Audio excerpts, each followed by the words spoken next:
अस्सलामुअलैकुम। पेशे खिदमत है कहानी सलाबो, एपिसोड 15। उस शाम ग्रेचर वादे के मुताबिक मेरे पास ना आया। दूसरे दिन मैं इत्तेफाक से उसी जगह काम कर रहा था जहां मेरी ड्यूटी लगाई गई थी। वह मुझे देखता रहा और जब मेरी निगाह उससे मिली तो वह मुस्कुरा दिया। फिर दोपहर को उस वक्त जब तमाम मजदूर खाने की छुट्टी पर गए हुए थे, ग्रेचर मेरे पास आया। तुम्हें अपनी वफादारी का सबूत देना होगा, उसने कहा। ठीक है, बोलो। तो फिर आओ, जल्दी से मेरे साथ नीचे आओ, उसने कहा और उसके साथ मैं जहाज के दूसरे अर्शे पर पहुंचकर नीचे उतर गया। ग्रेचर एक खास कैबिन में गया। यह कैबिन खाली पड़ा हुआ था। इसमें टूटा फूटा सामान भरा था। उसने लकड़ी के वो तख्ते उखाड़े और फिर अपनी जेब से एक पतला सा चपटा सा सफेद धात का चौकोर टुकड़ा निकाला और कहने लगा, यह ड्रिल मशीन है, जल्दी से यहां सुराख करो। मैं उसकी हदायत के मुताबिक सुराख करने लगा।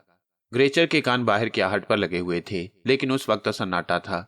वह चौकोर बॉक्स हमने लकड़ी के उखड़े हुए खानों में फिट कर दिया, फिर खाने उसी तरह बराबर कर दिए। शुक्रिया, लेकिन इसके बारे में किसी को पता नहीं चलना चाहिए। और सुनो, ये जहाज तकरीबन मुकम्मल हो चुका है। गालिबन परसों या उसके बाद रवाना हो जाएगा। मुमकिन हुआ तो मैं भी तुम्हारे साथ होऊंगा, वरना एक आदमी तुम्हारे साथ होगा। उसके पास एक कंट्रोल मशीन होगी। तुम दोनों मिलकर इस जहाज पर काम करते रहोगे। मैं किसी न किसी तरह तुम्हें यहां तक पहुंचा दूंगा। हमारा दायरा अमल बहुत वसी है। तुम इस जहाज से सफर करोगे, फिर एक मखसूस वक्त में हमारे ये आदमी तुम्हारे साथ कश्ती पर आ जाएगा। तुम्हें एक ऐसी जगह ले जाएगा जिसके बारे में किसी को इल्म नहीं। क्या ये सब इसी तरह मुमकिन हो सकेगा जिस तरह तुम कह रहे हो? हमारा जो प्रोग्राम है उसके तहत ये बात मुकम्मल मुमकिन है। अगर हो सका तो मैं तुम्हारे साथ सफर करने की कोशिश करूंगा। ठीक है, मैं तैयार हूं। लेकिन सुनो, ऐसे कई बॉक्स अभी हमें चंद घंटों के अंदर मुख्तलिफ जगहों पर फिट करने हैं। मैं तैयार हूं, बशर्ते कि कोई खतरा पेश ना आ जाए। खतरा मोल लिए बगैर दोस्त कोई काम मुमकिन नहीं होता, ग्रेचर ने मुस्कुराते हुए कहा और मैंने गर्दन हिला दी। ग्रेचर वहां से निकलकर जहाज के एक मखसूस हिस्से में आया। यहाँ उसने कई छोटे छोटे ऐसे चौकोर बॉक्स मुख्तलिफ जगहों पर छुपाए हुए थे। ये बॉक्स लेकर वो फिर मेरे साथ चल पड़ा और तकरीबन पौन घंटे के अंदर अंदर हमने 5 बॉक्स जहाज के मुख्तलिफ हिस्सों में फिट कर दिए। इनमें है क्या? अब कोई सवाल इस वक्त के बाद फिर न करना, ग्रेचर ने जवाब दिया और मैं खुश खोंटों पर जुबान फेर कर रह गया। वैसे मुझे शुबा था कि ये सफेद बॉक्स भी टाइम बॉम्ब ही हो सकती हैं। पता नहीं ग्रेचर क्या करना चाहता है और उसका गिरोह वो किन लोगों पर मुश्तमिल है। जैसा कि ग्रेचर ने मुझसे कहा, अगर फरार की कोई शक्ल बन सकती है तो ठीक है, उसके साथ तामुन करने में कोई हर्ज नहीं। और वैसे भी यह हकीकत थी कि मुझे इन लोगों से बेपनाह नफरत थी जिनके दरमियान मैं आप हंसा था। बिलाखिर चौथे दिन जहाज की रवानगी का वक्त आ गया। खुलासी और दूसरे लोग तैयारियों में मसरूफ हो गए। जो सामान जहाज पर लादा जाना था उसकी आखिरी खीप भी जहाज पर पहुंच गई। इसके बाद जहाज रवानगी के लिए बिल्कुल तैयार हो गया। जहाज का वाइस कप्तान, जो एक दराज कामत और स्मार्ट सा नौजवान था, नीचे आया और लोगों से कुछ बातें करने लगा। फौरन ही एक पस्ता कामत ने इधर उधर देखा। वाइस कप्तान ने मेरी और ग्रेचर की तरफ इशारा करते हुए उससे कुछ कहा और उसने गर्दन झुका दी। फिर उसने इशारे से मुझे और ग्रेचर को करीब बुलाया और कहने लगा, तुम्हारे कार्ड। हम दोनों ने अपने कार्ड निकालकर उसके सामने रख दिए। तुम्हें फौरी तौर पर जहाज के साथ भेजा जा रहा है। किसी भी किस्म की शरारत की गई तो वहीं कत्ल करके समुद्र में फेंक दिया जाएगा, समझे? जिस तरह से कप्तान साहब कहें उनकी हदायत पर अमल करते रहना। कोई सामान तो नहीं है तुम्हारा? उसने हम दोनों से पूछा और हमने गर्दन नफी में हिला दी। ठीक है, जाओ, तुम्हारे कार्ड पर इंदराजात किए देता हूं। शुक्रिया मिस्टर टाइमर, वाइस कप्तान ने उस पस्ता कामत से कहा। कोई बात नहीं जनाब, जाहिर है ये सारा ताउन तो हमारी ड्यूटी है। मैं इन लोगों का रिकॉर्ड तैयार कर लूं। चलो तुम लोग ऊपर पहुंच जाओ और खुलासियों के कपड़े स्टोर से हासिल कर लो। ग्रेचर ने गर्दन खम की और मुझे आंख मारकर आगे चलने का इशारा किया। थोड़ी देर के बाद हम भी जहाज की सीढ़ी से ऊपर पहुंच गए। ग्रेचर एक गहरी सांस लेकर मुस्कुराने लगा। ये मरहला कितनी आसानी से तय हो गया, उसने कहा। कमाल की बात है, लेकिन ये सब हुआ कैसे? अगर वो हमारी जगह किसी और को मुंतखब कर लेते तो? मैंने कहा ना, अहमकाना किस्म के सवालात से गुरेज करो। वो किसी को मुंतखब कर ही नहीं सकते थे। आओ अब जल्दी से खुलासियों के कपड़े हासिल कर लें ताकि हमारे काम में कोई गड़बड़ ना हो जाए। ठीक है, मैंने जवाब दिया और ग्रेचर मुझे लिए हुए एक शख्स के पास पहुंच गया। उसने वो चिट्टे उस शख्स को दिखाई जो फौरी तौर पर हमें इशू की गई थी। उस शख्स ने अंदर की तरफ इशारा किया और बोला, अंदर चले जाओ और अपने साइज का लिबास निकाल लो। ग्रेचर मेरे शाने पर हाथ मारकर आगे बढ़ गया। थोड़ी देर के बाद हम खुलासियों के लिबास में थे। वो लिबास जो हमारे बदन पर थे हमने लपेटकर उनकी गठरी सी बना ली। फिर हम खुलासियों के इंचार्ज के पास पहुंचा दिए गए, जो तवक्को के मुताबिक एक वैसी किस्म का इंसान था। उसने हमें ऊपर से नीचे तक देखा और हमसे चिट्टें तलब की। हमने वो चिट्टें उसे दे दी। ठीक है, जाओ, तुम्हारे लिए कैबिन नंबर 7 मखसूस है, तुम दोनों उसी में रह सकते हो।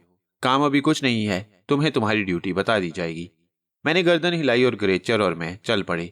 कैबिन नंबर 7 एक छोटा सा कैबिन था जिसमें 2 बर्थें सी लगी हुई थीं, बिल्कुल उसी तरह जैसे ट्रेनों के डब्बों में लगी होती हैं। यह हमारे सोने की जगह थी।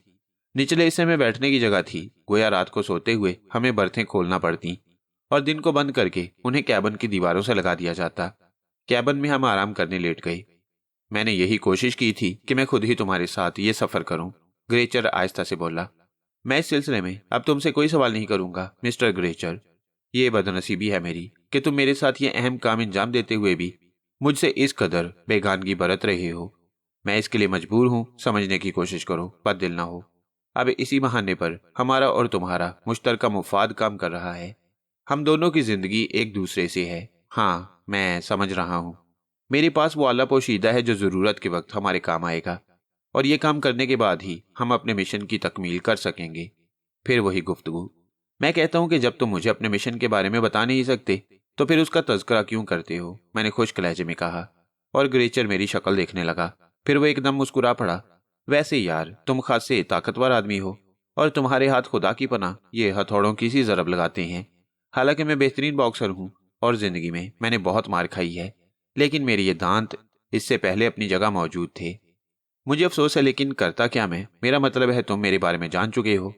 मैं फरार होना चाहता था और किसी ऐसे साथी की तलाश में था जो मेरे साथ फरार होने का मंसूबा रखता हो। मैंने सोचा था कि मुमकिन है तुम भी अपने तौर पर कोई ऐसी ही कोशिश कर रही हो। अब मुझे क्या मालूम था कि तुम्हारा मकसद कुछ और है। बस बस, शायद कोई आ रहा है, ग्रेचर ने कहा और हम दोनों खामोश होकर आने वाले का इंतजार करने लगे। लेकिन कदमों की चाप सामने गुजर गई। उसके बाद खामोशी रही। हमने खाना लेकर खाया और तवील अरसे के बाद उस जजीरे से निकलकर ये उम्दा खाना हमें मिला। खाने के बाद कॉफी भी सर्व की गई। वो हमें ये तमाम चीजें अपने ही तौर पर हासिल करना पड़ी थीं, लेकिन सारी चीजें वाफिर मिकदार में मिली थीं। इस तरह मैंने काफी कप पिए, जिसके लिए कोई एतराज नहीं किया गया। ग्रेचर भी मेरे साथ कॉफी पीने में मसरूफ था। बोला, समुद्र के सफर में शराब के बगैर लुत्फ नहीं आता, आओ बाहर की सैर करें। मैं उसके साथ बाहर निकल आया। हवाएं उस वक्त तेज हो गई थीं। समुद्र के पानी को घूरते हुए माजी के चंद नकूश मेरी आंखों में उभर आए। कौन था, क्या हो गया? सब तकदीर के चक्कर थे। जहाज पर हम खुलासियों का काम करते रहे। फिर रात हो गई। रात का खाना वगैरह खाया और आराम करने लेट गए। ग्रेचर खामोश था। मैंने उसके अंदाज में थकन सी महसूस की थी। काफी देर गुजर गई और फिर ग्रेचर अपनी जगह से उठकर बैठ गया। मेरा ख्याल है कुछ बीमार हो गया हूं, उसने कहा। खैरियत? बस बदन टूटा टूटा महसूस हो रहा है, शायद बुखार है। जरा देखो, उसने कहा और हाथ मेरी तरफ बढ़ा दिया। मैंने उसका हाथ थामा और चौंक पड़ा। अरे, तुम्हें तो तेज बुखार है। मेरा ख्याल है मैं किसी से बात करता हूं। तुम अगर मुनासिब समझो तो वाइस कप्तान के पास जाओ, उस नौजवान के पास जो हमें इस जहाज पर लाया है। ठीक है, मैं चला जाता हूँ। क्या कहूँ उससे? मैंने पूछा। उसे बता दो कि मैं बीमार हो गया हूँ, उसने कहा और मैं मुस्तादी से नीचे उतर गया। मैं कैबिन से निकलकर वाइस कप्तान के कैबिन की तरफ चल पड़ा और थोड़ी देर के बाद उस कैबिन के सामने पहुंच गया। वाइस कैप्टन अपने कैबिन में तन्हा ही था। एक मेज के पीछे बैठा कुछ लिख रहा था। उसने मुझे देखा और फिर चौंक पड़ा। फिर उसने कलम अपने हाथ से रख दिया और बोला, खैरियत, क्या बात है? वो जनाब, ग्रेचर बीमार हो गया है। ओह, क्या बात है? शदीद बुखार में भुन रहा है, मैंने कहा।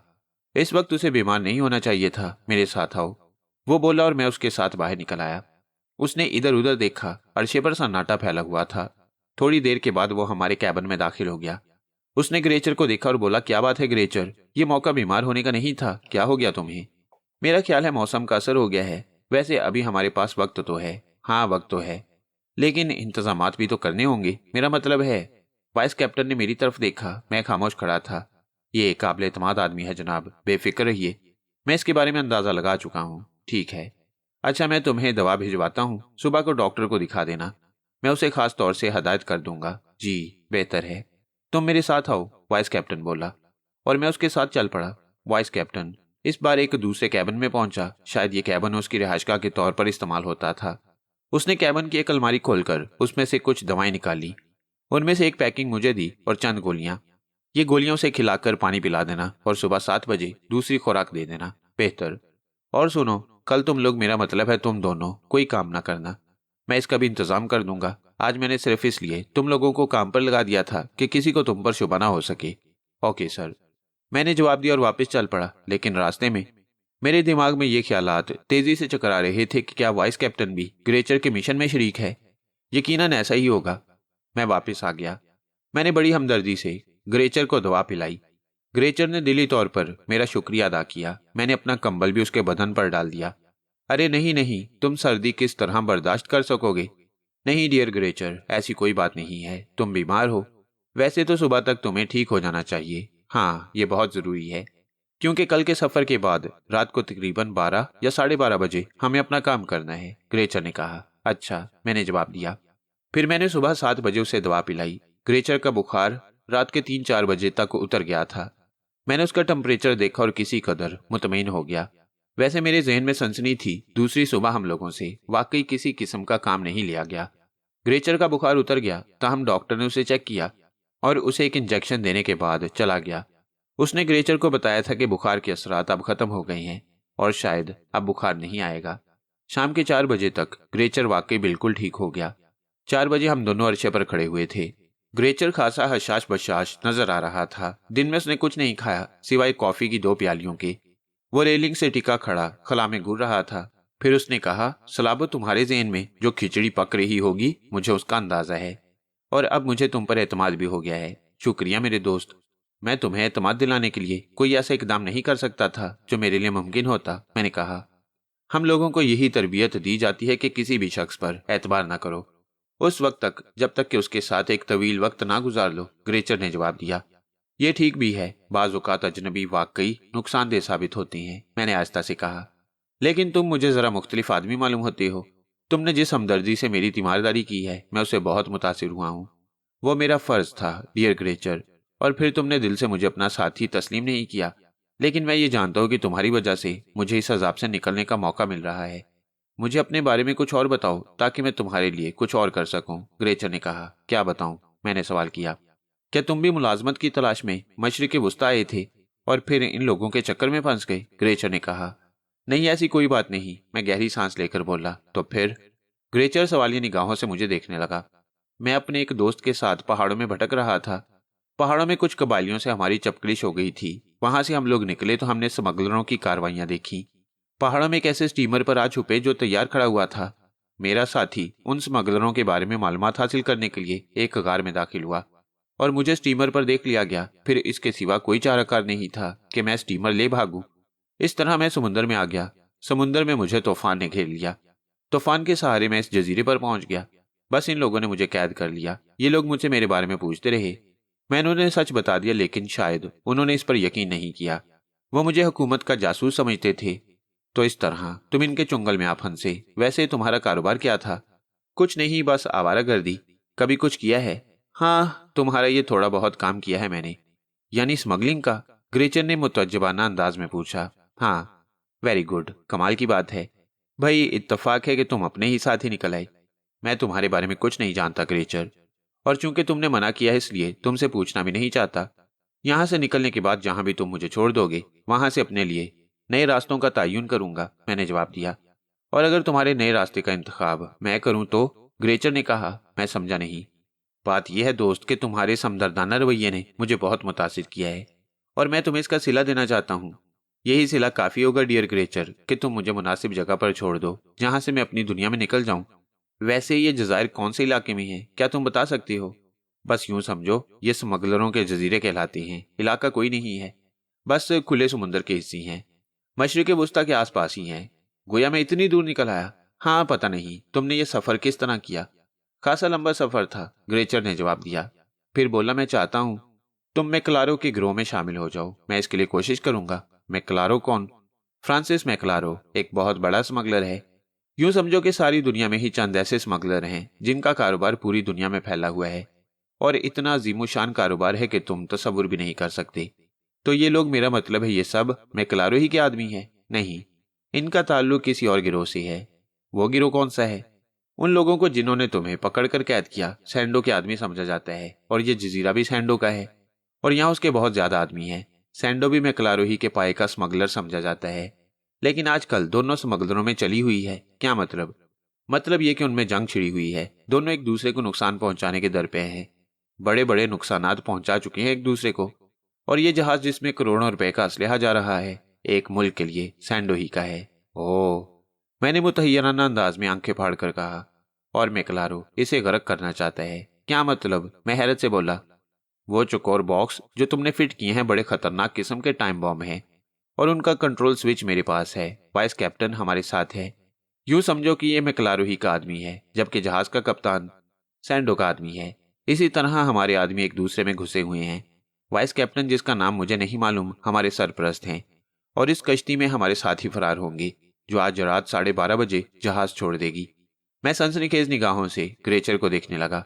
फिर ग्रेचर ने मुस्कुराते हुए कहा, तुम सोच रही होगी कि मैं तो खुद ही तुम्हें कुछ नहीं बताना चाहता था, फिर ये सारी बकवास क्यों कर रहा हूँ। नहीं, मैं ये सब कुछ नहीं सोच रहा। जो कुछ तुम मुझे बता रही हो, ये सब तुम्हारी मेहरबानी है, और बड़ा सनसनीखेज इंकशाफ है मेरे लिए। हाँ, तुम्हारे लिए वाकई सनसनीखेज होगा। यहाँ हम 3 आदमी हैं जो इस मिशन पर काम कर रही हैं। तीसरा कौन है, उसे तुम नहीं जानते, लेकिन रात को वो भी हमारे साथ ही होगा। ओह, मैंने गहरी सांस लेकर कहा। फिर बोला, लेकिन अब तुम लोग क्या करोगे? इस जहाज को गर्क करेंगे, और इस तरह मैक्लारो सैंडो को एक बहुत बड़ा नुकसान पहुंचाने में कामयाब हो जाएगा। यही हमारा मिशन था। वैसे इस जजीरे पर सैंडो के दरमियान हमारे बहुत से आदमी हैं, तुम देख चुके होगे। वो सब सैंडो के आदमियों की हैसियत से काम कर रही हैं, लेकिन उन्हें मैक्लारो से भी हदायत मिलती रहती हैं। इसी तरह मैक्लारो के गिरोह में जहां जहां उसके अड्डे हैं, सैंडो के आदमी घुसे हुए हैं। ये सारा कारोबार स्मगलरों का है। ग्रेचर ने मुस्कुराते हुए कहा, तुम्हारा शुक्रिया ग्रेचर। वैसे मुतमईन रहो, जो कुछ तुमने मुझे बताया है वो कभी भी तुम्हारे लिए नुकसानदेह साबित नहीं हो सकता। मुझे यकीन ना होता तो मैं ये सब बातें तुम्हें कभी ना बताता, ग्रेचर ने कहा। ये सब कुछ सुनने के बाद तुम्हें मोहतात हो जाना चाहिए। ठीक है, मैं मोहतात हूँ, लेकिन अब हमें करना क्या होगा? आओ, मैं तुम्हें वो कश्ती दिखा दूं जिसके जरिए हम फरार हासिल करेंगे। कश्ती पर सारे इंतजाम मुकम्मल हैं। वाइस कैप्टन ने अपनी निगरानी में ये सारे काम कराए हैं। आज ठीक 12:30 बजे हम उस कश्ती में पहुंच जाएंगे, और कश्ती समुद्र में उतर जाएगी। वाइस कैप्टन ने उस वक्त यहाँ किसी की ड्यूटी नहीं लगाई है। 12:30 बजे यहाँ पर मुकम्मल कंट्रोल हमारा होगा। समुद्र में तकरीबन 1 मील पहुंचने के बाद हम जहाज ब्लास्ट कर देंगे। गोया ये पूरा जहाज तबाह हो जाएगा। हाँ, और इसमें मौजूद आदमी, ये तो मरते ही रहते हैं। इस किस्म के बेशुमार वाकयात हो चुकी हैं। खुद सैंडो ने हमारे बेशुमार आदमियों को मार दिया है। ये खेल है दौलत की हसूल का। यहाँ इंसानी जिंदगी की कोई कदरो कीमत नहीं होती, ग्रेचर ने जवाब दिया। और मैं सनसनीखेज निगाहों से उसे देखने लगा। मेरे दिल में एक लम्हे के लिए बददियानती आई थी। ये सारे आदमी जो समुद्र में बेबसी की मौत का शिकार हो जाएंगे, बेगुनाह थे। हरचंद के वो स्मगलर थे और स्मगलरों के साथी थे, लेकिन इंसान तो थे। मैं थोड़ी देर तक सोचता रहा। फिर मैंने खुद ही दिल में फैसला कर लिया, जिंदगी तो मेरी भी महफूज नहीं। अगर मैं उस जजीरे पर फंसा रहता तो यकीनन मैं भी मौत का शिकार हो जाता। जिस तरह दूसरे मरने वालों को उठाकर समुद्र में फेंक दिया जाता, उसी तरह मुझे भी फेंक दिया जाता, और मेरी कहानी मछलियों के पेट में जाकर खत्म हो जाती। अगर मैं इन लोगों के साथ इंसाफ करूंगा और इनकी जान बचाने की कोशिश करूंगा, तो इसका क्या सबूत होगा कि बाद में ये लोग मुझे जिंदा ही छोड़ दें? मैं जो हालात देख चुका था उसके तहत यह अंदाजा लगाना मुश्किल नहीं था कि ये दरिंदा सिफ्त लोग किसी के साथ इंसाफ नहीं करते। चुनाचे जो मर रहे हैं उन्हें मरने ही दिया जाए। मैं उनकी जिंदगी कैसे बचा सकता हूँ? चुनाचे मैंने अपनी सोच को ज़हन में ही रहने दिया। ग्रेचर ने मुझे देखते हुए कहा, क्या सोच रहे हो दोस्त? कुछ नहीं, इन हालात पर थोड़ा सा खौफ महसूस हो रहा है। नहीं नहीं, कोई कमजोरी महसूस करने की जरूरत नहीं। मैंने तुम्हें जो कुछ बता दिया है उसे मेरी अमानत के तौर पर अपने सीने में महफूज रखो। 12:30 बजे तक तुम यहाँ पर होगे भी नहीं। मैं मुस्कुरा दिया। तुम्हारा क्या ख्याल है ग्रेचर? क्या मैं इन लोगों को तुम्हारे राज के बारे में बता दूंगा? देखो दोस्त, मैंने तुम्हें अपना समझकर यह सब कुछ बता दिया, लेकिन इंसान बड़ी अजीबोगरीब शय है। क्या कहा जा सकता है कि किस वक्त तुम्हारे जहन में कोई नई बात आ जाए। तो ठीक है, मैं तुम्हारे साथ रहूंगा, बेफिक्र रहो। मैंने जवाब दिया, और यह हकीकत थी कि ग्रेचर ने 12:30 बजे तक मेरा पीछा नहीं छोड़ा। हालांकि मैंने उसे यकीन दिलाने की बहुत कोशिश की कि मैं किसी भी तौर उससे मुफर नहीं रखता, लेकिन वो खौफजदा था। हम लोगों ने साथ ही खाना खाया, साथ ही कॉफी पी, और इसके बाद जाकर देर तक बातें करते रहे। ठीक 12:20 पर ग्रेचर मेरे साथ बाहर निकल आया। वो स्विच बोर्ड उसके पास था, जो इन टाइम बमों का कंट्रोल बोर्ड था। थोड़ी देर के बाद वो इस इलाके में पहुंच गई जहां कश्ती लटकी हुई थी। यहाँ वाइस कैप्टन मौजूद था। अतराफ में कोई भी नहीं था। वाइस कैप्टन रस्सियों के एक ढेर की आड़ से निकलकर बाहर आया था। हेलो, उसने आहिस्ता से कहा। हेलो सर, कैसी तबीयत है? सर बिल्कुल ठीक हूँ। तो फिर काम शुरू कर दूं? 12:30 हो चुके हैं, वाइस कैप्टन ने कहा और फिर खुद ही एक ऐसी जगह पहुंच गया जहां वो जंजीर बंधी हुई थी जो कश्ती के ऊपर एक हुक में लटकाए हुए थी। उसने आहिस्ता आहिस्ता ये जंजीरें खोलना शुरू कर दी। चरखी के जरिए जंजीरें खुल रही थीं। फिर हम उचक कर कश्ती में जा बैठे। जंजीरें एक मखसूस मैकेनिज्म के तहत लंबी हो रही थीं और कश्ती समुद्र में उतरती जा रही थी। थोड़ी देर के बाद उसने पानी की सतह छू ली। इस दौरान वाइस कैप्टन दोनों हाथों में पिस्तौल लिए ऊपर देखता रहा ताकि अगर किसी को शुबा हो जाए और कोई खुलासी वगैरह अर्शे पर पहुंच जाए तो उसे फौरन ही शूट कर दिया जाए। पिस्तौल की नालों पर साइलेंसर लगे हुए थे, लेकिन ऐसी कोई बात न हुई। कश्ती ने समुद्र को छू लिया। ग्रेचर और मैंने जल्दी से वो हुक कश्ती के कड़ों से निकाल दिए जो उसे टांगे हुए थे और अब कश्ती आजाद थी। मोटर लॉन्च थी। ग्रेचर ने इंजन स्टार्ट किया और लॉन्च बर्क रफ्तारी से एक सिमत दौड़ने लगी। उसकी रफ्तार इतनी तेज थी कि हम लोगों को अपने आप को संभालना मुश्किल हो रहा था। यह खास किस्म की लॉन्च थी और इसलिए इसकी रफ्तार इतनी तेज रखी गई थी कि वो आन की आन में जहाज से दूर निकल जाए, ताकि अगर जहाज वालों को इसका इल्म हो भी जाए तो कम से कम वो इसकी रेंज में ना रहे। वाइस कैप्टन खुद लॉन्च का स्टीयरिंग संभाल चुका था। ग्रेचर वहां से हट गया। आन की आन में हम इतनी दूर निकल आए कि जहाज की रोशनियां अब बेहद मध्यम नजर आ रही थी। मेरा ख्याल है सर, हम सही जगह पहुंचे हैं। अब लॉन्च की रफ्तार हल्की कर दें, अब हमें उससे कोई खतरा नहीं। खैर, खतरा तो है हमें उनसे। शायद तुम इस बात से वाकिफ नहीं कि जहाज पर एक हेलीकॉप्टर भी मौजूद है। हेलीकॉप्टर? ग्रेचर हैरत से बोला। हाँ, लेकिन सर जहाज पर हेलीकॉप्टर की मौजूदगी क्या मायने रखती है? तुम नहीं समझते ग्रेचर, हेलीकॉप्टर इसी किस्म के खास कामों के लिए रखा जाता है जो अचानक समुद्र में पेश आ जाएं। मैंने उसे नहीं देखा चीफ, वो कहाँ था? उसे ऐसी महफूज जगह रखा गया है जहां से आम लोगों को नजर न आए, वॉइस कैप्टन ने जवाब दिया। अगर उन्हें शुबा हो गया होता तो अब तक हेलीकॉप्टर फिजा में बुलंद हो चुका होता। इसका मकसद है वो लोग अभी तक लाइलम हैं। हाँ, इस सिलसिले में मैंने एक हरकत की थी, वॉइस कैप्टन ने कहा। वो क्या? ग्रेचर ने चौंक कर पूछा। मैंने कैप्टन को शराब में एक ऐसी गोली दे दी थी जो उसे कम से कम 6 घंटे तक सुलाए रखेगी और वो सोते ही सोते मौत की आगोश में जा सोएगा। वॉइस कैप्टन का लहजा सफाक था। गुड, फिर तो जाहिर है अगर उन लोगों को फौरी तौर पर हमारे बारे में इल्म हो भी गया तो उन्हें हदायत देने वाला कौन होगा? सारे के सारे बेचारे कैप्टन को जगा रहे होंगे। मेरा ख्याल है तुम अपना काम करो, वॉइस कैप्टन ने कहा और ग्रेचर ने गर्दन हिला दी। मैं सनसनीखेज निगाहों से इन लोगों को देख रहा था। स्मगलरों की ये कार्रवाइयां मेरे लिए बेहद ताजुबखेज थीं। जागीरदार खान बेचारा तो बस मामूली सी किस्म का स्मगलर था, लेकिन मैं उसे बहुत बड़ा समझता था और अब ये लोग इतने बड़े पैमाने पर काम कर रहे हैं कि मुझ पर हैरत का शदीद गलबा तारी था। मैं ये सब कुछ सोच भी नहीं सकता था। ग्रेचर अपने काम के लिए तैयार हो गया। उसने कंट्रोल बॉक्स निकाल लिया और इसके बाद उसने कंट्रोल बॉक्स का पहला बटन दबाया। वॉइस कैप्टन ने दूरबीन आंखों से लगा ली। उसने लॉन्च का स्टीयरिंग मेरे हाथों में थमा दिया। उसने दूरबीन से और मैंने बगैर दूरबीन से शोलों का बादल बुलंद होते देखा। ग्रेचर ने दूसरा बटन दबाया और फिर यके बाद दीगरे उसने कई बटन दबा दिए। ये उन तमाम बमों का कंट्रोल बॉक्स था जो जहाज के मुख्तलिफ हिस्सों पर फिट किए गए थे। बहुत दूर समुद्र में तेज रोशनी बुलंद हो गई और वॉइस कैप्टन के हलक से खुशी का नारा बुलंद हो गया। वो मारा। मेरा ख्याल है जनाब, अब इसके बचने का सवाल ही पैदा नहीं होता। सवाल ही पैदा नहीं होता? टाइम बम बहुत ताकतवर थे, वॉइस कैप्टन ने कहा और फिर उसने अपनी जेब से एक चपटी सी बोतल निकाल ली। लो, इस खुशी में एक पैग लो। उसने बोतल का कॉर्क खोला और उसके 2-3 घोंट लेने के बाद बोतल ग्रेचर की तरफ बढ़ा दी, लेकिन सिर्फ एक पैग। इस वक्त मेरे पास इससे ज्यादा नहीं। ग्रेचर ने बोतल में से चंद घोंट लिए और फिर उसे वॉइस कैप्टन की तरफ बढ़ा दिया। वॉइस कैप्टन ने बोतल मेरी तरफ बढ़ाई और बोला, लो दोस्त, तुम भी इससे महरूम न रहो। नहीं शुक्रिया, मैं नहीं पीता, मैंने कहा। अरे वाह, ये तो और भी उम्दा बात है। ना पीने वालों से मिलकर मुझे और भी खुशी होती है, खास तौर से ऐसे वीरान इलाकों में जहां शराब की कमी हो। बड़ी मुश्किल से ये एक बोतल मैं अपनी जेब में छुपा लाया था ताकि दौराने सफर काम आए। वॉइस कैप्टन ने उसमें से चंद घोंट और लिए और फिर बोतल में कॉर्क लगाकर वापस अपनी जेब में ठूंस ली। आग के शोले अभी बुलंद हो रहे थे और समुद्र में दूर दूर तक रोशनी फैल गई थी। वॉइस कैप्टन ने लॉन्च का रुख एक खास सिमत किया और उसे तेजी से छोड़ दिया। फिर वो हम दोनों की तरफ देखकर बोला, मेरा ख्याल है तुम दोनों आधे पौने घंटे आराम कर लो, उसके बाद ग्रेचर तुम स्टीयरिंग संभाल लेना। हमारे ये सफर तकरीबन 4 या 5 घंटों का होगा। मैं जानता हूँ चीफ, ग्रेचर ने जवाब दिया। फिर मुझसे बोला, आओ सलाबो, हम आराम करें। लॉन्च में आराम करने के लिए बेहतरीन जगह मौजूद थी। बड़े बड़े कंबल रखे हुए थे, नीचे भी कुछ कंबल बिछे हुए थे। हम दोनों उन्हीं कंबलों पर लेट गए और हमने कंबल ओढ़ लिए। खून की काफी थी। ग्रेचर का बदन तो शायद शराब पीने की वजह से गर्म हो गया था, लेकिन मुझे इस वक्त काफी खुनकी महसूस हो रही थी। कहो, कैसी रही सलाबो? बहुत उम्दा। अब उनमें से किसी के बचने का सवाल ही पैदा नहीं होता। हाँ, और सैंडो को नाकाबिले तलाफी नुकसान भी पहुंचा है। अगर यह असलहा वो अपनी जगह पहुंचा देता तो हमारी पोजीशन खराब हो जाती। लेकिन अब असला मंगाने वाले सैंडो से बददिल हो जाएंगे और एक ही जगह नहीं बल्कि दर्जनों ममालिक में सैंडो पर एतबार करना छोड़ दिया जाएगा। और इसके बाद दूसरा बड़ा नाम मैक्लारो ही का रह जाता है, मैक्लारो द ग्रेट। ग्रेचर ने आहिस्ता से कहा और फिर हंस पड़ा। मैं खामोश रहा।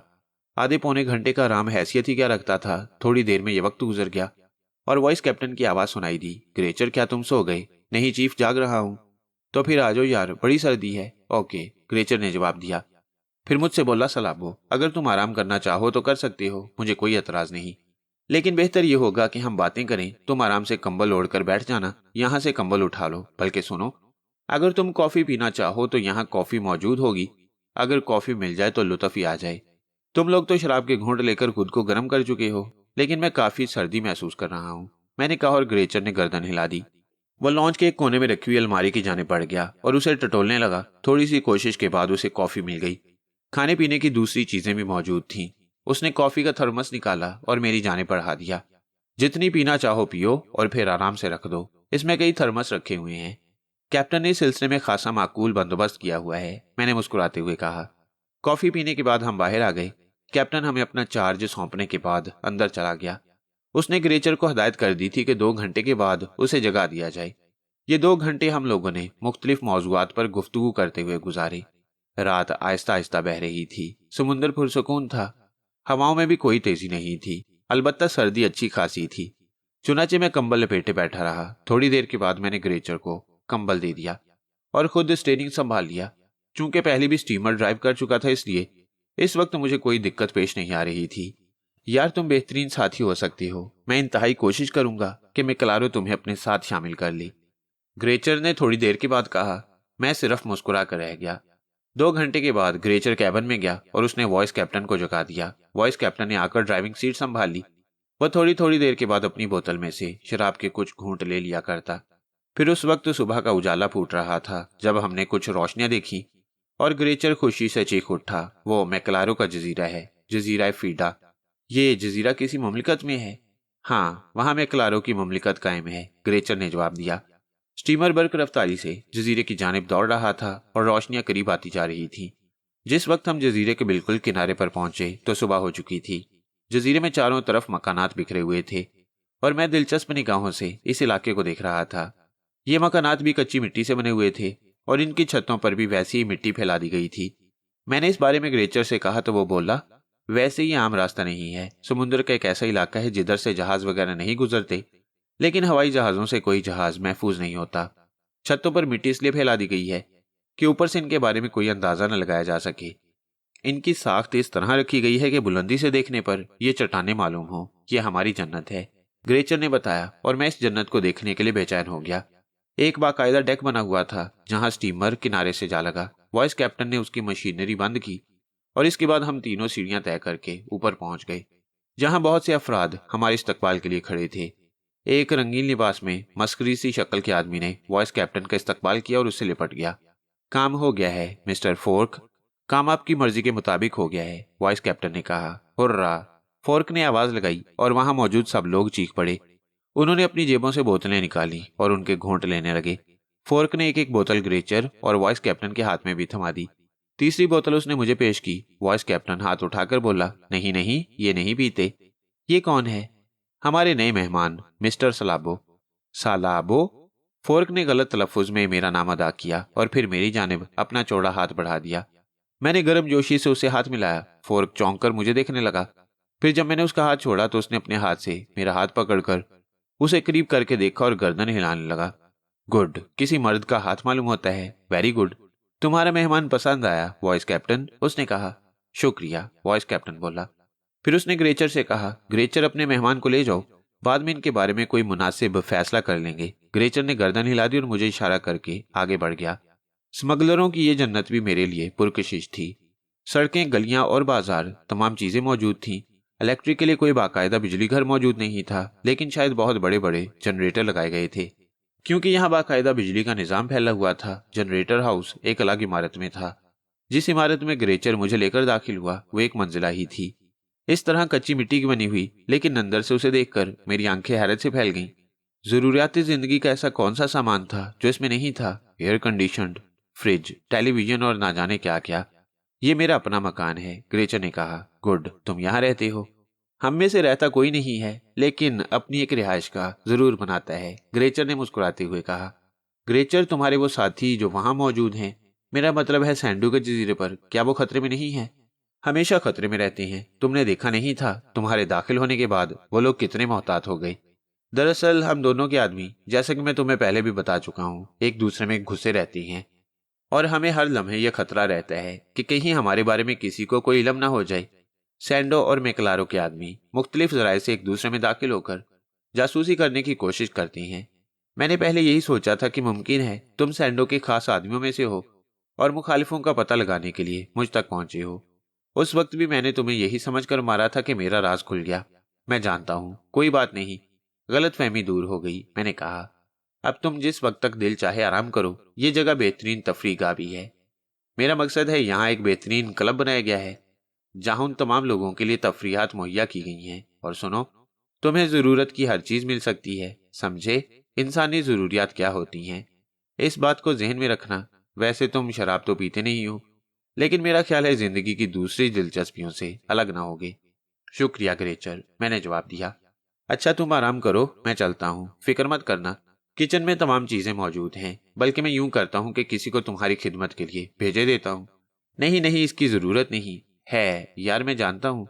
बस अब तुम यहाँ तकल्लुफ नहीं करोगे। तुम मुझे पसंद आए हो, मैं तुम्हारे बारे में जरा ऊपर बात करूंगा। मैंने गर्दन हिला दी और ग्रेचर चला गया। थोड़ी देर के बाद किसी ने मेरे दरवाजे पर दस्तक दी। आ जाओ, कौन है? मैंने कहा और दरवाजा खोलकर एक दुबले पतले बदन की खूबसूरत सी लड़की अंदर दाखिल हो गई। वह जदीद लिबास में मलबूस थी। नए स्टाइल के सुनहरे बाल अच्छी खासी नजर आ रही थी। मैं चौंक कर उठ बैठा। हेलो, मेरा ख्याल था तुम सो गए होगे, उसने बेतकल्लुफी से कहा। मैं खामोशी से उसकी सूरत देखता रहा। फिर वो आहिस्ता से बोली, मेरा नाम फीनी है, फीनी फोर्क। ओ, आप मिस्टर फोर्क की बेटी हैं? नहीं नहीं, अब मैं किसी की बेटी नहीं हूँ। मेरे डैडी के इंतकाल को तकरीबन 6 साल गुजर गई हैं, उसने हंसते हुए जवाब दिया और एक सोफे पर बैठ गई। दरअसल मुझे मिस्टर ग्रेचर ने भेजा है। उन्होंने कहा है कि आपको हर तरह की कंपनी दूं।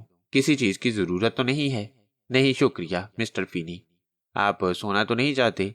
नहीं, नींद आने का तो सवाल ही पैदा नहीं होता। अच्छा, अपने बारे में बताइए। वैसे आपका नाम अभी तक मेरी जुबान पर नहीं चढ़ सका, हालांकि मिस्टर ग्रेचर ने मुझे बताया था। सलाबो, मैंने जवाब दिया। हाँ मिस्टर सलाबो, तो अपने बारे में मुझे कुछ और बताइए। क्या पूछना चाहती हैं मिस फीनी? बस यही कि जिंदगी किस तरह गुजारी है अब तक, क्या क्या कारनामे अंजाम दिए हैं। वैसे ही शक्ल सूरत से आप बहुत अच्छे लगती हैं, जिसामत भी बहुत उम्दा है। यकीनन बहुत सौं की तवज्जों का मरकज रही होंगी। मैंने इत्तेफाक से कभी इस पर गौर नहीं किया। क्यों? बस मेरे हालात, उन्होंने कभी मुझे इसका मौका ही नहीं दिया। ओह, आप बहुत मारूफ इंसान होंगे, यकीनन होना भी चाहिए। यही उम्र होती है जब आदमी दौलत इकट्ठी कर सकता है और बगैर दौलत के जिंदगी नामुकम्मल होती है शायद, मैंने पुरख्याल अंदाज में कहा। मेरे लिए कोई और खिदमत हो तो बताइए। नहीं, मैंने कहा ना, मैं बिल्कुल ठीक ठाक हूँ, आप भी आराम करें। मैंने उसकी आंखों में मायूसी की लकीरें देखी थी। ओह, मिस्टर ग्रेचर ने कहा था कि आपको कंपनी दूं। शायद आप झिझक रही हैं। उसने शाने हिलाए और आहिस्ता कदमों से बाहर निकल गई।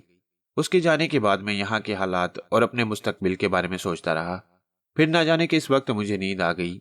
दूसरी सुबह मेरे लिए बेहतरीन नाश्ता लाया गया। मेरी निगरानी पर उसी लड़की फीनी को मामूर कर दिया गया। बड़ी बेबाक किस्म की लड़की थी, दिल फेंक और जरूरत से ज्यादा एडवांस। लेकिन मैंने उसे इसका मौका नहीं दिया कि वो जरूरत से ज्यादा मुझसे बेतकल्लुफ हो सके। सारा दिन यूं ही गुजर गया, लेकिन शाम को ग्रेचर मेरे पास आया। वो शायद वाकई मुझे पसंद करने लगा था। कम अज कम बात के हालात से यही अंदाजा होता था। दिलचस्प बात है, फ्रांसिस मैक्लारो यही मौजूद है और हमारी कारकर्दगी से इतना खुश है कि उसने हमें इनामात से नवाजा है। हालांकि हम जैसे आम लोगों से वो गुफ्तगू करना भी पसंद नहीं करता, लेकिन उसने मुझे और वाइस कैप्टन को अपने पास बुलाकर मुबारकबाद दी है। और ये भी दिलचस्प बात है कि वाइस कैप्टन भी तुमसे बहुत मुतासिर है। चुनाचे मेरे अलावा उसने भी मैक्लारो से तुम्हारी सिफारिश की है। इस वक्त मैक्लारो बहुत खुश है। मैंने बातों ही बातों में उससे दरख्वास्त की है कि वो तुमसे मिल ले। चुनाचे उसने तुम्हें बुलाया है। आओ यार, फौरन तैयार हो जाओ, मैं तुम्हारे लिए नए लिबास का बंदोबस्त करके लाया हूँ। नया लिबास? मैंने पूछा। हाँ भाई, उसके सामने जरा ठीक ठाक तौर पर पेश होना है।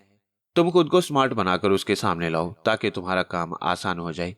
लेकिन मेरा लिबास, मेरा मतलब है कि क्या वो मेरे बदन पर? हाँ, मैं एक जमाने में बहुत बड़ी टेलरिंग शॉप चला चुका हूँ। टेलरिंग का काम मेरा हवाई काम था, लेकिन मैंने उसे छोड़ दिया। फीनी? ग्रेचर ने दरवाजे की तरफ रुख करके हाँक लगाई और फीनी लिबास हाथ में लिए अंदर आ गई। प्रेस कर दिया? ग्रेचर ने पूछा। जी हाँ जनाब।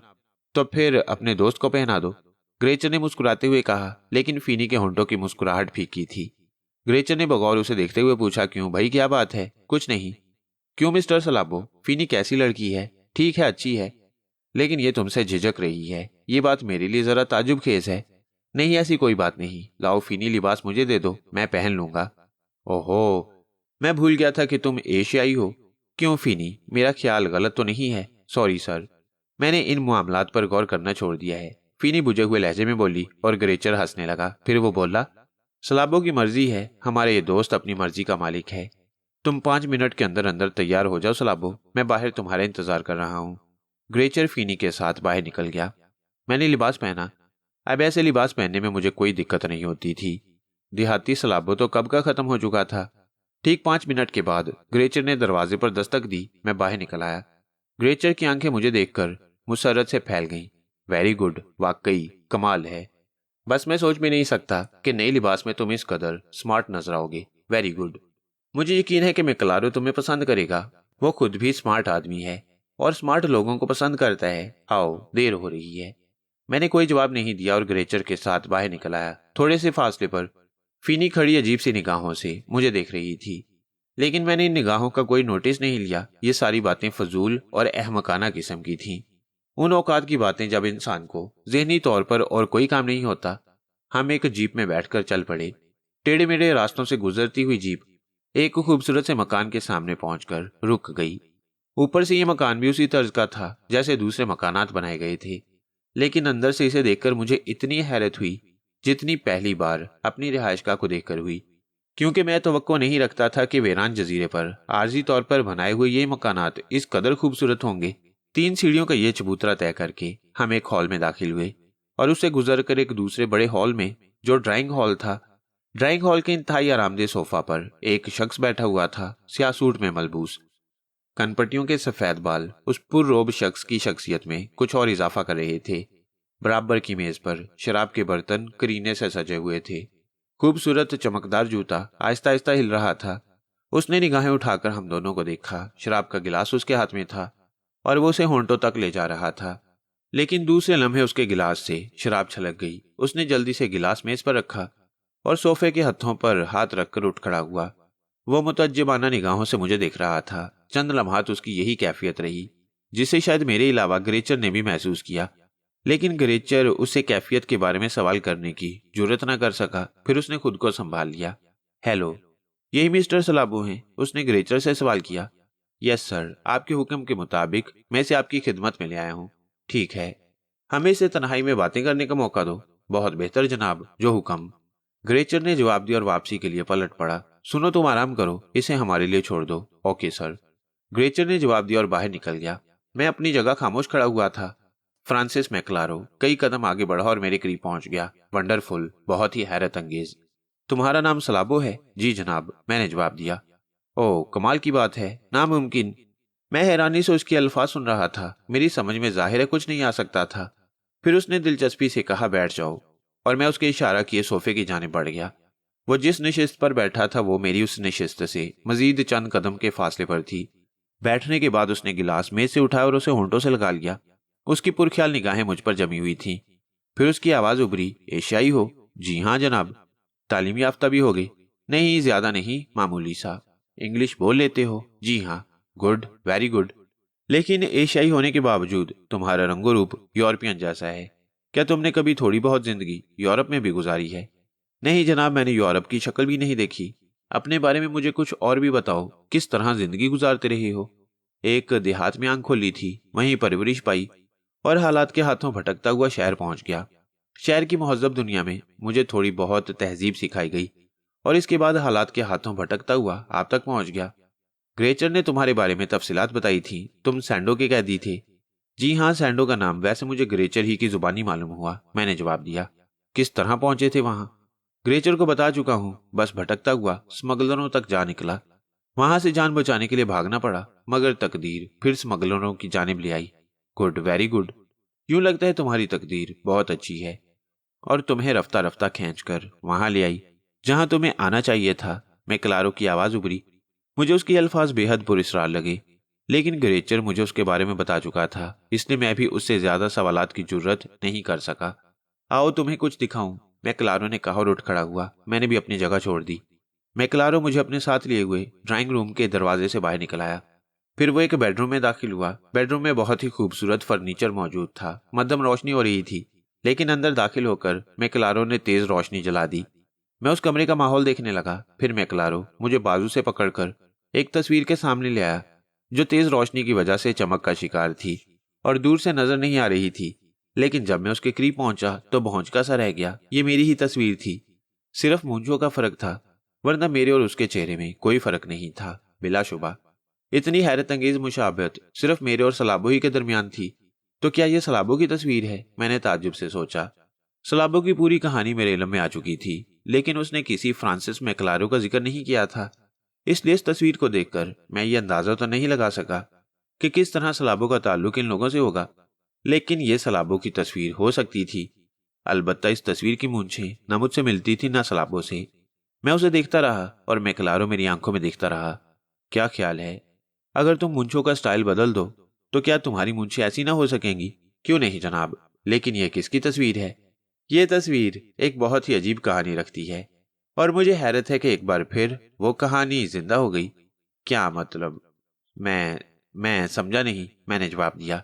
इस शख्स का नाम पैंथर फ्रेजर था। शायद यूरोप की फ्रेजर फैमिली के बारे में तुमने कुछ सुना हो। बहुत ही मुअज़्ज़ज़ और अजीम फैमिली है। अरबपति हैं ये लोग। और पैंथर फ्रेजर उस खानदान का वली अहद था से आपकी क्या मुराद है? वो मर चुका है। फ्रांसिस मैक्लारो के हाथों से मर चुका है। मैक्लारो की आवाज उभरी और मेरा दिमाग चकरा कर रह गया। मेरी समझ में नहीं आया था कि मेरा हमशक्ल कहां से पैदा हो गया। यूं लगता था जैसे वो रवायतें फिर से जिंदा हो गई हैं कि हर इंसान के साथ हमशक्ल जरूर होते हैं। मेरे दो हमशक्ल तो मेरी निगाहों के सामने आ चुके थे, बाकी 5 ना जाने कहां होंगे। मैं सवालिया अंदाज में मकलारो को देखने लगा। उसकी आंखें ख्यालात में डूब गई थीं। चेहरे पर एक अजीब सी सुर्खी लहरा रही थी जो इससे पहले नहीं थी। और अब मैं अपनी पेशानी से बदनामी का वो दाग धो सकूंगा जिसने हमेशा मुझे बेचैन रखा है। उसकी बुड़बुड़ाहट मेरे कानों तक पहुंची और मैं चौंक कर उसे देखने लगा। मैं नहीं समझा जनाब। समझाऊंगा, तुम्हें तफसील से समझाऊंगा डियर सलाबो। ये इत्तफाक की बात है कि ग्रेचर तुम्हें इस तरह ले आया, लेकिन तुम मेरे लिए एक बहुत बड़ी चीज बन गए हो। तुम्हारी इस शक्लो सूरत, जिसामत और आवाज ने मुझे हैरत अंगेज तौर पर मुतासिर किया है सलाबो। तुम नहीं समझते कि तुम अपने अंदर क्या हकीकत रखते हो। तुम सोच भी नहीं सकते कि तुम्हारी ये शक्ल तुम्हें कौन सा मुकाम दिलाने वाली है। मैं खामोश रहा। वाकई में उसकी इस बकवास को समझने से कासिर रहा था। पता नहीं क्या क्या भौंक रहा था। पता नहीं क्या क्या खिचड़ी उसके जहन में पक रही है। वो चंद लम्हात मेरे नजदीक खड़ा उस तस्वीर को घूरता रहा और फिर उसने दोबारा कहा, तुम दोबारा जिंदा हो गए पैंथर, दोबारा जिंदा हो गए। जो गलती मैं कर चुका था उसका अजाला भी मैं ही करूंगा। कैसी ताजुब की बात है। मैंने कहा था कि मैं कातिल नहीं हूं। मैंने कहा था कि पैंथर को मैंने कत्ल नहीं किया, हालांकि वो मेरे हाथों मारा जा चुका था। मैंने खुद अपने हाथों उसकी खबर बनाई थी। लेकिन फ्रेजर फैमिली से मैंने जो कुछ कहा, अब वक्त आ गया है कि उसका अमली सबूत पेश कर सकूं। क्या दिलचस्प बात है। आओ मेरे दोस्त, मेरे साथ आओ। तुम अंदाजा नहीं लगा सकते कि तुम मेरे लिए क्या बन चुकी हो। मैंने गहरी सांस ली और मैं क्लारो के साथ चल पड़ा। गोया एक और नई पुरस्कार कहानी पैदा हो गई थी। दर हकीकत कहानियां ही तो जिंदगी को आगे बढ़ाती हैं। हर सांस की अलग अलग कहानी होती है और इंसान की जिंदगी के माहों साल एक जखीम किताब की शक्ल में ढलते चले जाती हैं। मेरी किताब जिंदगी की ये कहानी उस वक्त से शुरू हुई जब मैं किसी बाढ़ में बहता हुआ उस बस्ती में पहुंचा था और जब मुझे कुछ लोगों ने लावारिस समझकर परवरिश किया। उसके बाद से जो कुछ होता रहा, क्या वो एक दिलचस्प कहानी नहीं थी? इस दुनिया के हर फर्द की एक कहानी है, बस जिसकी कहानी भी लिख ली जाए एक किताब बन जाती है। मैं क्लारो उसी ड्राइंग रूम में वापस आ गया। उसने मुझे बैठने की पेशकश की और कहने लगा, मैं तुम्हारे जहनी ख्यालात जानना चाहता हूँ। जिंदगी गुजारने का कोई खास तस्वुर है तुम्हारे जहन में? नहीं मिस्टर मैक्लारो, बस यूं समझे कि जिंदगी मुझे गुजार रही है। तो मेरे दोस्त, मुझे इब्तदा से हरफ बहरफ अपनी कहानी सुना डालो। मैं तुम्हें एक बात का यकीन दिलाना चाहता हूँ, और वो ये है कि इस वक्त मुझसे बड़ा दोस्त तुम्हारा और कोई नहीं होगा। और इसकी वजह भी मैं तुम्हें बता दूं कि तुम अपनी शक्ल सूरत की वजह से अचानक मेरे लिए बहुत कीमती बन गई हो। एक कहानी मेरी जात से वाबस्ता है और उस कहानी का मरकजी किरदार तुम हो। मेरा मतलब है कि तुम्हारी शक्ल सूरत का वो शख्स जिसकी तस्वीर तुम उस ख्वाबगाह में देख चुके हो और जिसका नाम मैंने तुम्हें पैंथर फ्रेजर बताया है। मैं तुमसे एक खास काम लेना चाहता हूँ। देखो, चंद बातें मैं तुम्हारे गोश गुजार करना जरूरी समझता हूँ। तुम खुद को मेरे सुपुर्द कर दो। यूं समझो कि तुम्हारी तकदीर तुम्हें मैक्लारो के पास लाई है। जो कुछ कहूं उस पर हरफ बहरफ अमल करो और फिर आने वाले वक्त में खुद को देखो। ठीक है, मैं आपके साथ ताउन के लिए तैयार हूं, मैंने जवाब दिया। तो फिर हमारे तुम्हारे दरमियान ये मुआहिदा पक्का। इसके बाद जो कुछ होगा उसमें तुम्हें इनहराफ की इजाजत नहीं होगी। इसी यकीन के साथ कि जो कुछ हो रहा है तुम्हारी बेहतरी के लिए हो रहा है, मैक्लारो ने कहा, और मैंने अपना हाथ उसके हाथ में दे दिया। मैक्लारो ने गर्मजोशी से मेरा हाथ दबाया और कहने लगा, कुछ और जरूरतें हैं जो इस सिलसिले में हमें पेश आएंगी। इस इमारत के रहने वालों से मैं तुम्हारा तारुफ करा दूंगा, वो सब तुम्हारा एहतराम करेंगे। दर हकीकत मैंने जो अल्फाज मैक्लारो से कहे थे वो खुलूस दिल से कहे थे। जब हालात हमारे ताबे नहीं होते तो फिर हम उनसे इनहराफ क्यों करें। इस बार जो ख्वाबगाह मुझे दी गई थी वो बहुत शानदार थी। उस पाए की जिस पाए की ख्वाबगाह मैक्लारो की थी। यहाँ मुलाजिम भी बेशुमार थे। स्मगलरों की जन्नत जो ठहरी, गुलामों की कमी नहीं थी। मेरी खिदमत के लिए बहुत से लोग मामूर कर दिए गए। दूसरे ही दिन एक बुलंद कामत शख्स मेरे पास आया और मुझे सलाम किया। फिर उसने मैक्लारो का कार्ड मुझे देते हुए कहा, जीन ने मुझे हदायत की है कि आप खदोखाल तब्दील कर दें। अगर आप चाहें तो उनसे इंटरकॉम पर बात कर सकते हैं। खदोखाल तब्दील करने से तुम्हारी क्या मुराद है? मेकअप। आपको आपकी असली शक्ल में नहीं देखा जाना चाहिए। सिर्फ चंद लोग आपसे मुतारिफ हैं और चीफ की ख्वाहिश है कि अब जो लोग आपको देखें वो बदली हुई शक्ल में देखें। आने वाले ने कहा और मैंने गर्दन हिला दी। अगर मेरे दोस्त की यही ख्वाहिश है तो फिर मुझे क्या एतराज हो सकता है। वह शख्स मुझे साथ लेकर बैठ गया।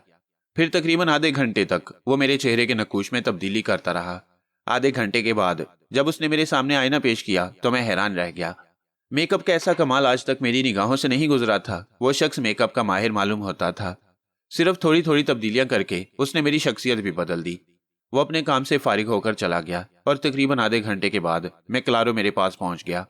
उसने मुस्कुराती निगाहों से मुझे देखा और फिर मेरे सामने बैठता हुआ बोला, मुझे यकीन है कि तुम्हें अपनी ये बदली हुई शक्ल नापसंद नहीं होगी। नहीं मिस्टर मैक्लारो, आपका हुक्म था, इसमें कोई इनहराफ मुमकिन नहीं था। दरअसल मैं नहीं चाहता कि वक्त से पहले कुछ लोग तुमसे आशना हो। वो सिर्फ चंद अफराद जो मेरे बिल्कुल नजदीक हैं तुम्हें देख चुके हैं, उनसे मुझे कोई खतरा नहीं। हम अभी कुछ अरसे यहाँ क्याम करेंगे। इस दौरान मुतल्लका अफराद तुम्हें उस शख्स की शख्सियत से आगाह करेंगे जिसका नाम पैंथर फ्रेजर था। मैंने सब इंतजामात किए हैं। 1-2 दिन में ये इंतजामात मुकम्मल हो जाएंगे। उसके बाद तुम्हें उस शख्सियत के बारे में बहुत कुछ बताया जाएगा। ठीक है, मैंने जवाब दिया। मैं एक जरूरी काम से जा रहा हूँ। अगर मैं मौजूद ना हूं तो इसकी फिक्र मत करना। यहाँ तुम्हारी देखभाल के मुनासिब इंतजामात होंगे। जरूरत के तहत हर काम होता रहेगा। ग्रेचर को मैंने यहीं छोड़ दिया है चूंकि तुम उसे बेतकल्लुफ हो। हालांकि मुझे उसकी जरूरत थी, लेकिन मैं चाहता हूं कि तुम्हारा एक शानासा तुम्हारे पास मौजूद रहे। वैसे ग्रेचर एतमाद का आदमी है, उससे कुछ छुपाने की जरूरत नहीं है। तुम अपने तौर पर उससे हर मुमकिन गुफ्तगू कर सकते हो। ओके मिस्टर मैक्लारो, मैं आपका शुक्रगुजार हूँ कि आपने मेरे लिए बेहतर आसानियां फराहम कर दी हैं, मैंने कहा। मैक्लारो चला गया। मुझे यहाँ किसी भी बात के लिए पाबंद नहीं किया गया। चुनाचे थोड़ी देर के बाद मैं बाहर निकला। बाहर एक शख्स मौजूद था। उसने मुझे देखकर गर्दन खम की। कोई हुक्म जनाब? उसने सवाल किया। मिस्टर ग्रेचर से मुलाकात करना चाहता हूँ। अगर आप हुक्म दें तो उन्हें यहाँ बुलवा लिया जाए, या आप खुद वहां जाना पसंद करेंगे? मैं खुद चला जाता हूँ, मैंने जवाब दिया और वो मेरे साथ हो गया। बाहर एक जीप मौजूद थी। उसने जीप का स्टीयरिंग संभाल लिया और मुझे लेकर चल पड़ा। थोड़ी देर बाद मैं उसी इमारत में पहुंच गया जहां पहली बार ग्रेचर के साथ आया था। ग्रेचर देखकर मुस्कुराने लगा और बोला, मुझे इल्म हो चुका था कि आपके चेहरे में तब्दीलियां पैदा कर दी गई हैं मिस्टर सलाबो। यार तकल्लुफ ना करो मिस्टर ग्रेचर, यहाँ तुम मेरे वाहिद दोस्त हो, मैंने जवाब दिया। शुक्रिया मिस्टर सलाबो। वैसे क्या ख्याल है आपका? ये जो कुछ हो रहा है आप उससे मुतमईन हैं? हाँ, शायद वो अजीबोगरीब कहानी तुम्हारे इल्म में हो जो मिस्टर मैक्लारो ने मुझे बताई है। मसलन उन्होंने मुझे बताया है कि उन्होंने आपको एक खास काम के लिए मुंतखब किया है और आपको एक ऐसी हैसियत से लोगों के सामने पेश किया जाएगा जो बहुत बड़ी है। आप इसके लिए तैयार हो चुकी हैं, क्यों? दुरुस्त है ना? ग्रेचर ने पूछा और मैंने मुस्कुराते हुए गर्दन हिला दी। हाँ मिस्टर ग्रेचर, मुझे इसमें कोई एतराज नहीं। पूरी कहानी तो मिस्टर मैक्लारो ने मुझे नहीं बताई, लेकिन मुझे किसी पैंथर फ्रेजर का रूप दिया जा रहा है। जी हाँ, ये नाम पहले भी मेरे कानों से गुजर चुका है, लेकिन ये शख्स कौन है इसके बारे में मैं कुछ नहीं जानता, ग्रेचर ने कहा। चलो छोड़ो, वक्त से पहले कुछ जानना वैसे भी गैर जरूरी होता है, मैंने गहरी सांस लेकर कहा। ठीक कहा आपने मिस्टर सलाबो, लेकिन आप ये बताइए कि जब तक आप अपने मिशन पर रवाना नहीं होते, मैं आपकी तफरीहात के लिए क्या बंदोबस्त करूं? मैं जजीरे की सैर करना चाहता हूं, इसके अलावा कोई खास तफरीह नहीं चाहता। यूं भी मेरी जिंदगी सादा सी है, तुम मुझे जजीरे की तफरीहात से रोशनास कराओ। जजीरे की जिंदगी महदूद थी। यहाँ सैंडो के जजीरे जैसे हालात नहीं थे, लेकिन बेगार मजदूर यहाँ भी थे जो जानवरों की तरह काम करते। मैं उन लोगों के बारे में सोचता तो अजीब से एहसासात का शिकार हो जाता। चौथे दिन से मेरी तरबियत का आगाज हो गया। मुझे एक प्रोजेक्टर पर फाइजर खानदान के बारे में फिल्में दिखाई गईं। सबसे पहले एक मोहम्मद शख्स की तस्वीर निगाहों के सामने आ गई। ऑपरेटर ने बताया, ये लुइस फाइजर हैं, डेविड लुइस फाइजर। इस खानदान के साबिक सरबराह थे, इनका इंतकाल हो चुका है। फिर एक दूसरी तस्वीर नजर आई। ये जॉर्ज फाइजर हैं, इस खानदान के मौजूदा सरबराह, लेकिन अब बेनाई से महरूम हो चुके हैं। तब तीसरी तस्वीर नजर आई जो किसी औरत की थी, मार्टिना फाइजर। पैंथर फाइजर यानी तुम्हारी वालदा जिंदा हैं और पूरे होशो हवास में हैं। फिर दूसरी तस्वीर आती गई। ये फाइजर खानदान के दूसरे लोग थे। आखिर में एक तस्वीर आई, ये साइमन मार्टिनो है, सबसे खतरनाक आदमी। तुम्हें अगर कोई दिक्कत पेश आई तो इस शख्स से पेश आएगी। ये सबसे चालाक आदमी है, इस खानदान का निगरान है और इसकी देखभाल करता है। ये भी पुश्तों से, इस खानदान के वफादारों से ताल्लुक रखता है। इन तमाम तस्वीरों को ज़हन नशीन करके इनके नाम आपको याद करने हैं मिस्टर सलाबो। मुझे इनकी तस्वीरें अलग से फराहम नहीं की जा सकती? मैंने पूछा। जी हाँ, फराहम कर दी जाएंगी। अब आप इस घराने की फिल्म मुलायजा फरमाइए। और फिर एक खूबसूरत मकान की तस्वीर उभरी। ये फाइजर विला है, इसके अंदरूनी मनाजिर। ऑपरेटर की आवाज उभरी और फिर मकान के अंदरूनी मनाजिर नजर आने लगे। एक एक चीज को बखूबी नुमाया किया गया था। अंदरूनी कमरे, मुलाजिम और दूसरी तमाम चीजें। आखिर मैंने उस शख्स को देखा जिसका किरदार मुझे अंजाम देना था। हैरत अंगेज बात थी, ये वाकई पूरी तरह मेरा हमशक्ल था। वही कद्दो कामत, मुस्कुराने तक का वही अंदाज था जो मेरा। यकीनन ये 100% मेरा हमशक्ल था। इसके मुख्तलिफ मशागल दिखाए गए, खाना पीना, दूसरों से बात करने का तरीका वगैरह मैं अच्छी तरह से ज़हन नशीन करता रहा। एक हफ्ते तक ये फिल्में मुझे दिखाई जाती रही। इस दौरान मुझे उसके अंदाज में बात का तरीका भी सिखाया जा रहा था। इंग्लिश मुझे ठीक ठाक आती थी, लेकिन इस दौरान और मश्क करा दी गई। इस तरह तकरीबन 1 माह गुजर गया। फ्रांसिस मैक्लारो से इस पूरे काम के दौरान मेरी 2 बार मुलाकात हुई। तीसरी बार उस वक्त मेरी उससे मुलाकात हुई जब मेरा काम खत्म हो चुका था। मुझे उसका पैगाम मिला और मैं उसके पास पहुंच गया। हेलो पैंथर फाइजर, कैसे मिजाज हैं? ठीक हूँ मिस्टर मैक्लारो, मैंने पैंथर की आवाज़ व अंदाज में कहा। वेरी गुड, वंडरफुल, बेहतरीन, मैक्लारो ने पुरमुसरत लहजे में कहा। आपके कैसे मिजाज हैं मिस्टर मैक्लारो? बिल्कुल ठीक हूँ, इसके प्रोजेक्ट के लिए काम करता रहा हूँ, और दूसरी तरफ तुम भी शानदार जा रहे हो मिस्टर पैंथर। मेरा ख्याल अब तुम्हें हकीकत हाल से आगाह कर दिया जाए। जरूर मिस्टर मैक्लारो, मैंने कहा और मैक्लारो किसी ख्याल में डूब गया। हमें यहाँ से फ्रांस चलना है। फ्रांस? हाँ, डेविड फाइजर फ्रांस की एक मोअज़्ज़ज़ फैमिली से ताल्लुक रखते हैं। गुड, मैंने दिलचस्पी से कहा। डेविड कैथर मैक्लारो भी फ्रांस से ही ताल्लुक रखते थे, यानी मेरे वालिद। मेरे और पैंथर के बेहतरीन ताल्लुकात थे, और दरपर्दा वो भी मेरे साथ स्मगलिंग का कारोबार करता था। फाइजर फैमिली का ख्याल था कि मेरी मोहब्बत में पैंथर मेरे दोस्तों की जानिब जा रहा है। ये लोग इस बात से बेपरवाह अपनी कार्रवाइयों में मसरूफ थे, लेकिन पैंथर एक बार रास्ते से हट गया। क्या मतलब? वही बता रहा हूँ मेरे दोस्त, हमारे हाथ आला दर्जे के हीरों का एक जखीरा लगा। दुनिया के नायाब हीरे थे, इतने कीमती के तस्वुर से बाहर। ये हम दोनों की मुश्तरका मुल्कियत थे, और हमारे दरमियान इनके लिए एक मुश्तरका मंसूबा बन चुका था। हमने खुलूसे दिल से वो हीरे आपस में तकसीम करने का फैसला किया, लेकिन पैंथर की नीयत खराब हो गई और वो हीरे लेकर फरार हो गया। मुझे इसकी उम्मीद नहीं थी। उसकी इस बददियानती पर मुझे शदीद गुस्सा आया, और मैं उसका ताकुब करता हुआ फ्रांस पहुंच गया। वो मुझे मिल गया, लेकिन मेरे समझाने के बावजूद बददियानती पर आमादा रहा। मुझे यकीन है कि उसने साइमन मार्टिनो को अपने साथ मिला लिया था, और हीरों का राज वो जरूर जानता है। मैंने बहला फुसलाकर उसे एक बार फिर शीशे में उतार लिया और उसे लेकर चल पड़ा। लेकिन एक वीराने में ले जाकर मैंने उसे हीरों के बारे में पूछा। वो इस सिलसिले में कुछ बताने पर आमादा ना हुआ, तो मैंने उस पर तशद्दुद किया, जिसके नतीजे में वो हलाक हो गया। मुझे इसका शुबा नहीं था कि तशद्दुद के नतीजे में उसकी जान जा सकती है। मुझे सब्र करना पड़ा, लेकिन मैं उन हीरों को आज तक नहीं भुला सका।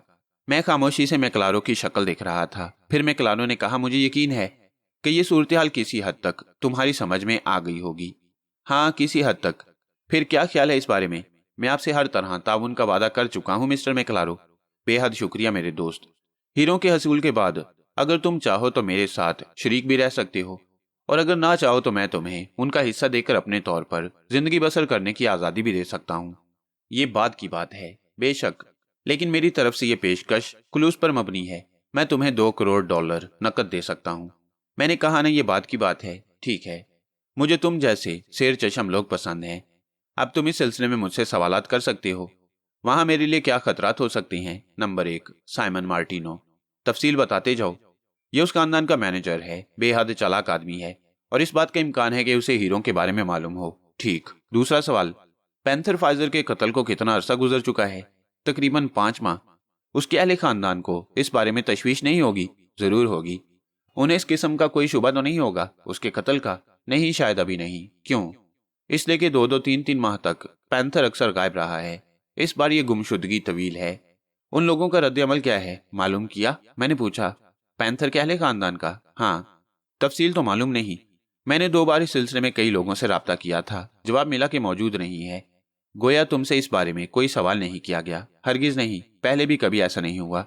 मुझे किस तरह एंट्री देना होगी? बस तोहफे तहाइफ लेकर वहां पहुंचोगे और दुनिया भर की कहानियां सुनाओगे।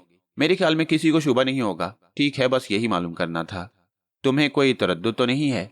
बिल्कुल नहीं मिस्टर मैक्लारो, आप मेरी तरफ से मुतमईन रहें। वैसे एक काम और करना होगा। हाँ हाँ, कहो।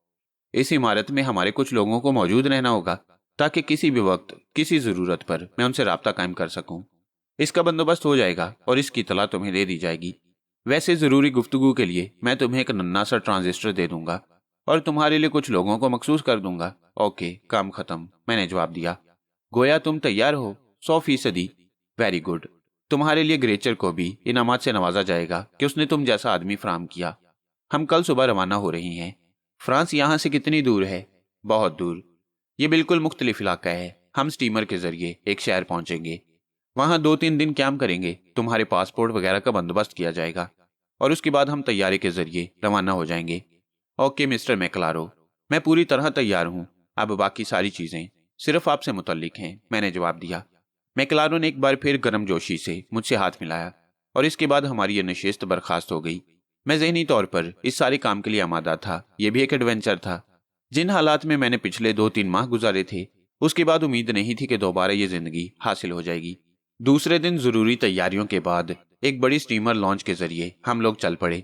मैक्लारो मेरे साथ था। ग्रेचर को भी साथ ले लिया गया और भी चंद अफराद थे। मुझे उनके दरमियान एक नुमाया हैसियत हासिल थी। बहुत ही उम्दा लिबास वगैरह सिलवाए गए और मुझे डेविक फैमिली का एक फर्द बना दिया गया। हम उस शहर पहुंच गए और फिर यहाँ 3 दिन कैंप करने के बाद एक दिन तैयारी के जरिए हम फ्रांस रवाना हो गए, अपनी जिंदगी के एक अहम तरीन मिशन पर, जहां मुझे एक पूरे खानदान को धोखा देना था।